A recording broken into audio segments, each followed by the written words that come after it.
د مهربانه خدای په نامه. په مایکروسافټ ورډ کې یو غواړو بیله دا چې انزرټ ته ولاړ سو او هغه ځای څخه ټیبل انتخاب کو یو جدول جوړ کړو. یعنی بیله دا چې د ټیبل آپشن وکاروو یو جدول یا ټیبل جوړ کړو.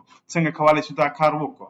راځم په مایکروسافټ ورډ صفحه کې مثبت منفي مثبت منفي مثبت منفي تر هغه ځایه پورې چې د ډیټا ضرورت وي زه راځم مثبت منفي علامه کاروم او د هغه نه وروسته د انټر بټن وهم.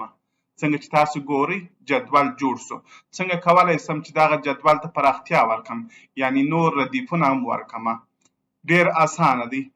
د ټب بټن نیسو همداسې تر اخره پورې تر څو چې ضرورت مو وي همداسې یې کښېکاږم تر څو جدول لاندې هم پراختیا ومومي. ډیر ساده او اسانه کار و.